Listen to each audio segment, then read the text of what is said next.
சுமார் 460 கோடி ஆண்டுகளுக்கு முன் உருவானதுதான் நம்ம வாழ்ந்துகிட்டு இருக்க இந்த பூமி. ஆனா அந்த காலகட்டத்துல நம்ம பூமி இப்படி இல்லைங்க. உயிர்கள் வாழவே தகுதியற்ற ஒரு நெருப்பு பந்தா தான் இருந்தது. பூமியோட மேற்பரப்பு முழுக்க எரிமலை குழம்புகளால் நிரம்பி இருந்தது.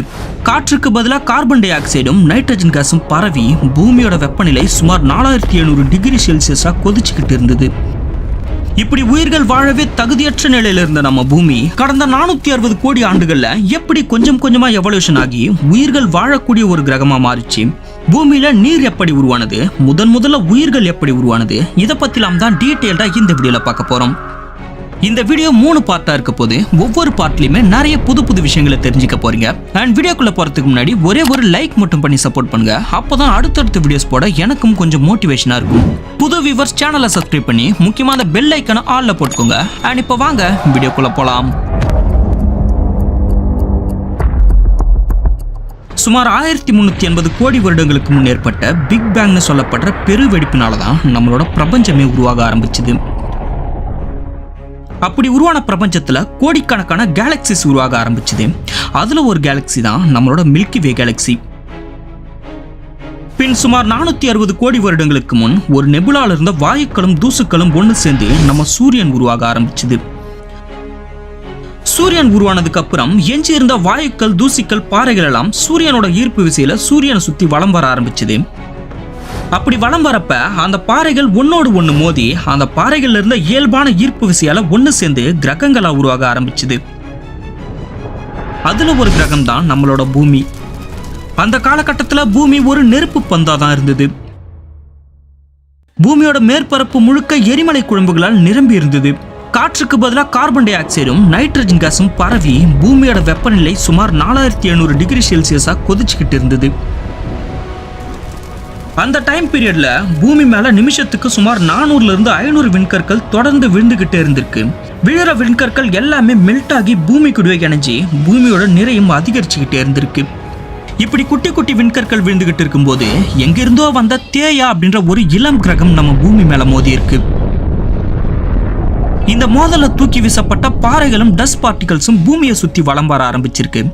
அப்படி வலம் வந்த தூசிகளும் பாறைகளும் ஒண்ணு சேர்ந்துதான் நிலவா உருவாகி இருக்கு. ஆரம்ப காலத்துல பூமி மாதிரியே நிலவும் ஒரு நெருப்பு பந்தா தான் இருந்துச்சு.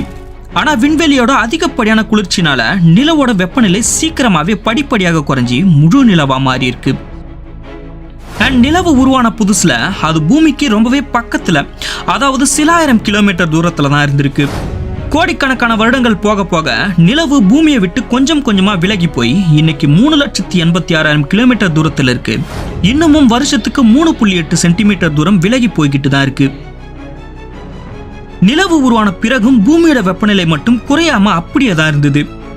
அது மட்டும் இல்லாம அந்த காலகட்டத்துல பூமியோட சுழற்சி ரொம்பவே வேகமானதா இருந்திருக்கு. ஒரு நாளோட பகல் நேரம் வெறும் 6 மணி நேரமா தான் இருந்திருக்கு. பின் 80 கோடி வருடங்களுக்கு பிறகு பிளானட் ஃபார்மேஷன் டெப்ரிஸ்னு சொல்லப்படுற ஒரு வகையான விண்கற்கள் கூட்டம் சரமாரியா பூமி மேல வந்து விழத் தொடங்கி இருக்கு. ஆச்சரியம் என்னன்னா இந்த விண்கற்கள் தான் நம்ம பூமிக்கு முதலா தண்ணீரை கொண்டு வந்திருக்கு. ஆமாங்க, இந்த பிளானட் ஃபார்மேஷன் டெப்ரிஸ்னு சொல்லப்படுற விண்கற்கள்ல ஒரு விதமான நீர் மூலக்கூறுகள் இருக்கும். அந்த நீர் மூலக்கூறுகள் எல்லாம் ஒன்று சேர்ந்து இந்த விண்கற்கள்ல பனிக்கட்டிய உறைந்த நிலையில் இருக்கும். ஸோ இந்த நீர் மூலக்கூறுகளை கொண்ட விண்கற்கள் பூமியில விழுந்த பிறகுதான் பூமியில முதன்முறையா தண்ணீர் உருவாக ஆரம்பிச்சிருக்கு. அதுவும் ஒரு நாள்ல நிகழ்ந்துடல, சுமார் 2 கோடி வருடங்களா இந்த விண்கற்கள் தொடர்ந்து பூமியில வந்து விழுந்துகிட்டே இருந்திருக்கு. இது மூலமா பூமி முழுக்க தண்ணீரால் நிறைஞ்சு இருந்திருக்கு. ஸோ இன்னைக்கு கடல்ல இருக்க நீர்ல இருந்து நம்ம குடிச்சுக்கிட்டு இருக்க நீர் வரைக்கும் எதுவுமே நம்ம பூமிக்கு சொந்தமானது கிடையாதுங்க. எல்லாமே விண்வெளியில ஏதோ ஒரு பகுதியிலிருந்து வந்து நம்ம பூமிக்கு உயிர் கொடுத்திருக்குன்னு தான் சொல்லி ஆகணும். இப்போ நிறைய பேருக்கு எழும்புற காமனான கேள்வி என்னவா இருக்கும்னா, விண்கற்கள்ல எப்படி தண்ணீர் இருந்திருக்கும்? அது மட்டும் இல்லாம 460 கோடி வருடங்களுக்கு முன் நடந்த எதையுமே நம்ம கண்களால பார்க்கல, அதுக்கான ஆதாரங்களும் எதுவுமே இல்லை அப்படின்றப்ப எப்படி நம்ம விஞ்ஞானிகளால் இதெல்லாம் சரியா சொல்ல முடியுது அப்படின்றதா தான் இருக்கும். அதுவும் எப்படின்னு சொல்றேன். நம்ம மில்கி வே கேலக்சில ஏதோ ஒரு மூலையில இருக்க ஒரு சின்ன புள்ளி தான் நம்மளோட சூரிய குடும்பம். சோ நம்ம கேலக்சில நம்ம சூரிய குடும்பம் மாதிரி கோடிக்கணக்கான சூரிய குடும்பங்கள் இருக்கு.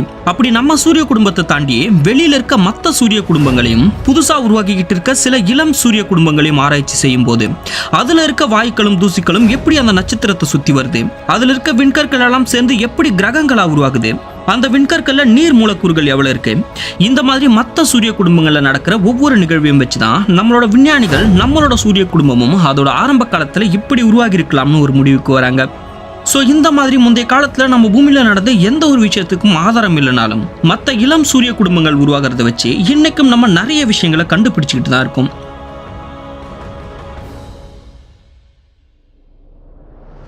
பூமி முழுக்க தண்ணீரால் நிரம்பியிருந்த அந்த காலகட்டத்தில் பூமியோட வெப்பநிலை 4700 டிகிரி செல்சியஸ்ல இருந்து 70 டிகிரி செல்சியஸா குறைஞ்சது. ஆனா என்னதான் பூமியோட மேற்பரப்பு நீரால சூழப்பட்டிருந்தாலும் பூமியோட கோர், அதாவது மையப்பகுதியில் இருக்க வெப்பம் மட்டும் குறையாம அப்படியே தான் இருந்திருக்கு. பின் காலப்போக்கில் உள்பகுதியில் இருந்த வெப்பம் எரிமலையை வெடிக்க தொடங்கி அதுல இருந்து வெளிப்பட்ட லாவா சர்ஃபேஸ் ஆக மாற தொடங்கிச்சு. படிப்படியா இந்த ப்ராசஸ் வேகமடைஞ்சு இந்த சர்ஃபேஸ் எல்லாம் ஒன்று சேர்ந்துதான் கான்டினென்ட், அதாவது கண்டங்களா உருவாகி இருக்கு. இப்போ பூமியில கான்டினென்ட் உருவாகிடுச்சு, வெப்பநிலையும் குறைஞ்சிடுச்சு, கூடவே பூமியோட சுழற்சி வேகமும் குறைஞ்சி ஒரு நாளோட பகல் நேரம் 14 மணி நேரமா மாறிடுச்சு. ஆனாலுமே இன்னமும் பூமி உயிர்கள் வாழ தகுதியற்ற இடமாவே இருந்துச்சு. காரணம், உயிரினங்கள் சுவாசிக்க தேவையான ஆக்சிஜன் உருவாகவே இல்லை. இப்படியே இருக்க 240 கோடி வருடங்களுக்கு முன் பூமியில மறுபடியும் விண்கற்கள் விழ தொடங்கி இருக்கு. இந்த முறை விழுந்த விண்கற்கள் தண்ணீர்ல பலவிதமான கெமிக்கல்ஸ் ரிலீஸ் பண்ணிருக்கு. இதனால தண்ணீர்ல பல கெமிக்கல் ரியாக்ஷன்ஸ் ஏற்பட்டு பூமியில முதல் ஒரு செல் உயிரினங்கள் உருவாகி இருக்கு. இந்த ஒரு செல் உயிரினங்களை சைனோபாக்டீரியான்னு சொல்லுவாங்க. ஆச்சரியம் என்னன்னா, இந்த சைனோபாக்டீரியாக்கள் சூரிய ஒளியை உணவாக உட்கொண்டு ஆக்சிஜனை வெளியிடும் தன்மை கொண்டதா இருந்திருக்கு. இப்படிதான் நம்ம பூமிக்கு முதல்ல ஆக்சிஜன் கிடைச்சிருக்கு. காலப்போக்கில் இந்த ஒரு செல் உயிரினங்கள் இனப்பெருக்கம் செஞ்சு உலகம் முழுக்க பரவி இருந்திருக்கு. இது மூலமா பூமியோட ஆக்சிஜன் லெவலும் அதிகரிச்சிருக்கு. கூடவே பூமியோட வளிமண்டலமும் மாற தொடங்கி இருக்கு. அதன் பிறகு 110 கோடி வருடங்களுக்கு முன் கடலுக்கு அடியில் இருக்க கிரஸ்ட் உடைஞ்சு டெக்டானிக் பிளேட்ஸா மாறி நகர தொடங்கி இருக்கு. இதனால ஆரம்பத்துல தனித்தனியா இருந்த கான்டினென்ட்ஸ், ஐலாண்ட்ஸ் எல்லாமே ஒன்று சேர்ந்து பூமியோட முதல் சூப்பர் கான்டினென்ட்னு சொல்லப்படுற ரோடினியா உருவாகி இருக்கு. ரோடினியா உருவாகி சில கோடி வருடங்களுக்கு பிறகு மறுபடியும் பூமியோட கிரஸ்ட்ல ஏற்பட்ட மாற்றத்தால ரோடினியா கான்டினென்ட் பல பாகங்களை உடைஞ்சு திரும்பவும் இடமாற்றம் செய்ய ஆரம்பிச்சிருக்கு. இந்த டைம் பல எரிமலைகள் வெடிச்சு கார்பன் டை ஆக்சைடு அட்மாஸ்பியர் முழுக்க கலந்திருக்கு. இந்த கார்பன் டை ஆக்சைடு வளிமண்டலத்தோட கலந்து பூமி முழுக்க ஆசிட் மழையா பெஞ்சிருக்கு. இந்த ஆசிட் மழையால அட்மாஸ்பியர்ல இருந்த கார்பன் டை ஆக்சைடு முற்றிலுமா குறைஞ்சி பூமியோட வெப்பநிலை -60 டிகிரி செல்சியஸா குறைஞ்சிட்டு இருக்கு. இந்த மைனஸ் டெம்பரேச்சரால பூமியோட மேற்பரப்பில் இருக்க நீர், நிலம் எல்லாமே முற்றிலுமா உறைஞ்சி ஐஸ் கட்டியா மாறிட்டு இருக்கு. அந்த டைம் பீரியட்ல பூமி ஒரு பனிப்பந்து மாதிரி தான் இருந்திருக்கு. இந்த நிகழ்வை ஸ்னோபால் எர்த்னு குறிப்பிடுறாங்க. பல லட்சம் வருடங்களா பூமி இப்படியே தான் இருந்திருக்கு.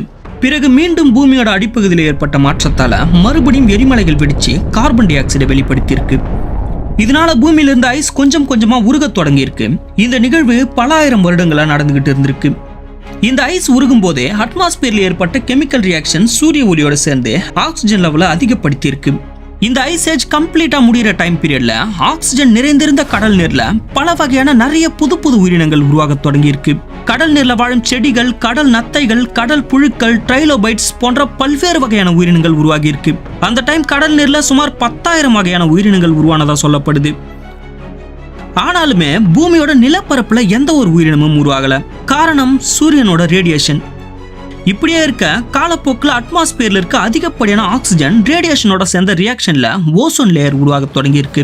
பின் இந்த ஓசோன் லேயர் பூமியை சுற்றிலும் திக்கா உருவானதால சூரியனோட ஹார்ம்ஃபுல் ரேடியேஷன் பூமியில படுறது தடுத்து நிறுத்தப்பட்டது. அதன் பிறகுதான் பூமியோட நிலப்பரப்புல முதல்ல செடிகள் முளைக்க தொடங்கி இருக்கு. பின் பூமியோட நிலப்பரப்பு முழுக்க செடிகள், கொடிகள், மரங்கள், காடுகள்னு வளர்ந்து அதிக அளவிலான ஆக்சிஜன் வெளியாகி இருக்கு. இந்த பசுமையான சூழ்நிலை பூமியில பல மாற்றங்களை கொண்டு வந்தது. 35 கோடி ஆண்டுகளுக்கு முன் கடல்ல வாழ்ந்து வந்த டிக்டாலிக் அப்படின்ற ஒரு மீன் வகை உயிரினம் முதன்முறையா நிலப்பரப்புலையும் அடி எடுத்து வச்சிருக்கு. கடல்ல இருந்து நிலப்பரப்புக்கு வந்த முதல் உயிரினம் இதுதான் சொல்லப்படுது. பின் இந்த உயிரினம் நிலத்தையே தன்னோட இருப்பிடமாகவும் மாத்திக்கிட்டு இருக்கு. காலப்போக்கில் இந்த உயிரினம் தான் படிப்படியாக பரிணாம வளர்ச்சி அடைஞ்சு பாலூட்டிகளாகவும் பறவைகளாகவும் பிற்காலத்தில் டைனோசர்களாகவும் மாறியிருக்கு. இந்த உயிரினங்களோட பரிணாம வளர்ச்சி பத்தி, அதாவது எப்படி இந்த உயிரினங்கள் படிப்படியாக பரிணாம வளர்ச்சி அடைஞ்சு பூமியில முதல் டைனோசர் இனம் உருவாச்சு அப்படின்றது வரைக்கும் டீட்டெயில்டா அடுத்த வீடியோல பார்க்கலாம். சோ இந்த வீடியோ பிடிச்சிருந்தா ஒரு லைக் பண்ணி முடிஞ்சா ஒரு 4 ஃப்ரெண்ட்ஸ்க்கு ஷேர் பண்ணி விடுங்க. அண்ட் பார்ட் 2 வீடியோ வேணுமா அப்படின்றத கமெண்ட்ல சொல்லுங்க. இந்த வீடியோக்கு எவ்வளவு சப்போர்ட் வருது அப்படின்றத பொறுத்து அந்த வீடியோ மேட் பண்றேன்.